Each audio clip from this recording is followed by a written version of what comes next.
প্রতিভা অন্বেষণ এবং জাতীয় দলে খেলোয়াড় সরবরাহের পাইপলাইনকে সমৃদ্ধ করতে শুরু হয়েছে ২৮তম জাতীয় জুনিয়র রেসলিং প্রতিযোগিতা।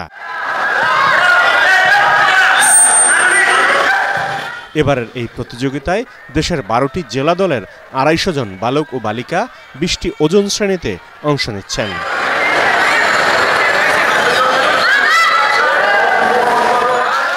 আন্তর্জাতিক অঙ্গনে কুস্তি ভালো করতে না পারার কারণ হিসেবে নিজস্ব ভেন্যু বা অনুশীলনের জায়গা না পাওয়াকে দায়ী করলেন বাংলাদেশ রেসলিং ফেডারেশনের সাধারণ সম্পাদক তাবিউর রহমান পালোয়ান।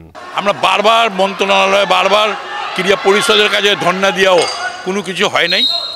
আমরা টাওয়ারে চাইছিলাম একটা ফ্লোরে কমপক্ষে ২-৩টা প্র্যাকটিস করতে পারে ফেডারেশন, কিন্তু তাও আমরা অনেকবার চেষ্টা করলাম, তাও কোনো সাকসেসফুল হলেন।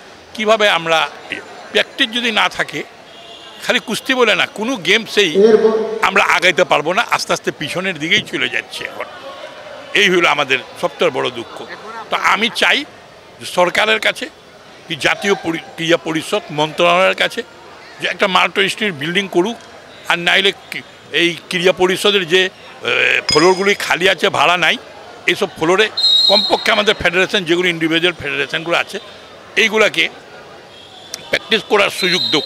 আমরা ওখানে প্র্যাকটিস আমাদের ম্যাচ যে রাখবো, ওই আমরা আজকে ওই বঙ্গবন্ধু স্টেডিয়ামের সিঁড়ি ঘরে রাখি, যেখানে পানি এসে ভিজে এর তিরপাল দিয়ে পড়ে। তো এর তো দুঃখ আর বলার কোনো কিছু নাই।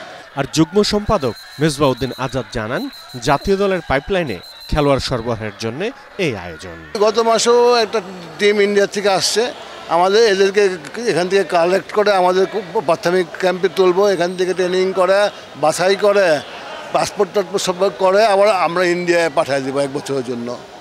ওখানে আমার দীর্ঘমেয়াদী ট্রেনিং হবে, ওখান থেকে আমরা আশা করি ভালো খেলোয়াড় পাবো।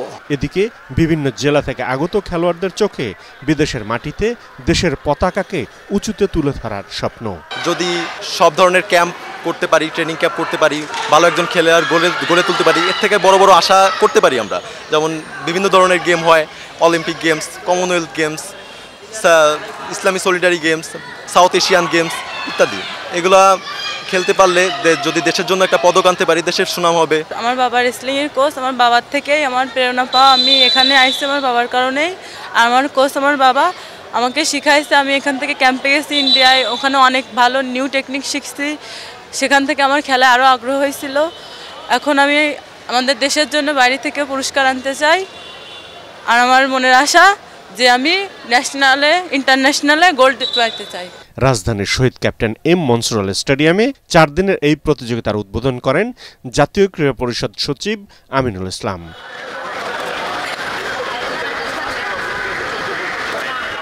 এ সময় তিনি ফেডারেশনের সমস্যা সমাধানের আশ্বাসও দেন। পরাগ আরমান, এটিএন বাংলা, ঢাকা।